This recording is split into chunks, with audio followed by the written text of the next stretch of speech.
In society, it seems like most people's belief systems follow a U-shaped curve. And what I mean by that is they seem to believe in the very basic things, and then they also seem to believe in the just completely most fantastical things. But then they have this huge glaring blind spot right in the middle. So at the bottom, so if you imagine a huge U, we'll say on the left-hand side at the top, where the U starts, we have the level 1, the baseline. Everyone agrees here. You know, these beliefs are things like evil people exist, or people rob stores, they hurt other people, they do bad things basically. This is safe to believe because it doesn't really challenge our worldview, right? It's very, very simple. We all can see the news. We have all heard stories about people doing evil things. It's basically just a plot of every superhero movie. Then jump all the way to the other side of the U, so the right side. And I would say that's like level 3, which is more fantastical beliefs. So you have the supernatural. Beliefs like millions of people, for instance, believe in karma. They believe in manifesting or vibes, right? Oh, good vibe. I want good vibes around me only. No bad vibes here. Or they walk into a room and they're like, oh, the vibes in here are bad. I have to save myself from this bad energy. I mean, even people who claim to be strictly scientifically based will often have a gut feeling that the universe is balancing some invisible scale, you know, some like karmic retribution. It's mystical. It's just some grand philosophy, but a lot of people accept it.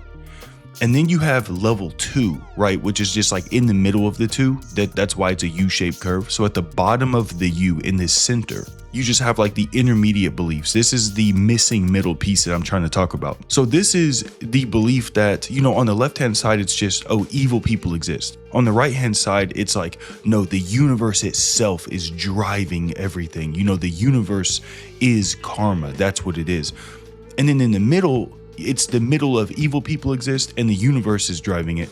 It's just like the belief that evil people don't just exist in street gangs, but in high-rise boardrooms and government offices. So it's like evil people are driving what seems to be the universe, right? Evil people are driving what seems to be karma.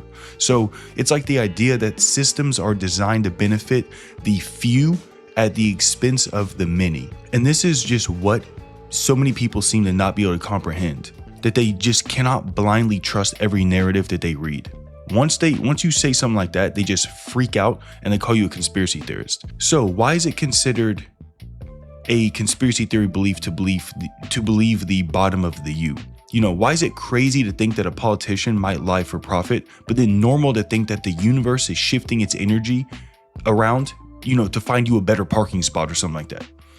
Think about the social tax.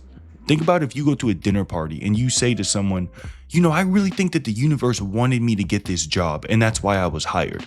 People will smile, they'll pat you on the back, they'll yas girl you, because that's like a level 3 belief. It's supernatural, but it's socially safe. It doesn't scare anyone. But then if you sit at the same table and you say, you know what? I think that this institution does not have our best interest in mind. I mean, look at their funding. You know, the room will just go silent and cold. Because we've basically been conditioned to view systemic skepticism as some like social faux pas, where it's considered almost rude to point out that the stage is rotting while everyone else is trying to just enjoy the play. But then there's also this huge complexity gap, because level 1, it's just like a news headline. You know what I mean? Like, oh, evil person did bad thing. Level 3 is more of a feeling. But then level 2 is almost more like the Epstein files. Level 2 is almost like a mic drop. You know, it's tracking lobbyists, it's understanding financial incentives, or it's like reading the fine print of a contract. So the thing is that most people aren't lazy, but I think that they're emotionally exhausted, because society's just designed to keep you busy enough that you only have enough energy for the headline or for the feeling, right? You can skim the headlines, or you can just go off gut feeling and say, oh, it's karma doing this to me. But the systemic reality is that the middle of the U, the level 2 intermediate beliefs, are protected by a wall of just sheer, boredom, basically. Because if you can't explain it in a 10-second soundbite, then society just labels it crazy so they can move on and save time. They say, oh, you're looking too far into it. And then we also have this massive glitch in our social software, basically, that equates popularity with safety. So if 90% of people believe in a level 1 belief, then it feels true, right? People just say, well, yeah, it is true. Like, it makes sense. Evil people do bad things. If 40% of people flirt with like level 3 vibes, then it feels harmless, and it's also kind of nice to be like, hey, karma's helping me out today. Oh, that's so great. But then level 2 is normally the territory where the outlier stands, where the person is standing alone. They're just yelling at the sky. And evolutionarily, people being alone was basically a death sentence. So I feel like our brains naturally pull us towards the consensus beliefs on the left or on the harmless, fantastical beliefs of the right. And I don't mean like political left and right. I'm still talking about the you. So I'm saying like to stand in the middle, to be like a level 2 skeptic, it's almost like a voluntary social isolation.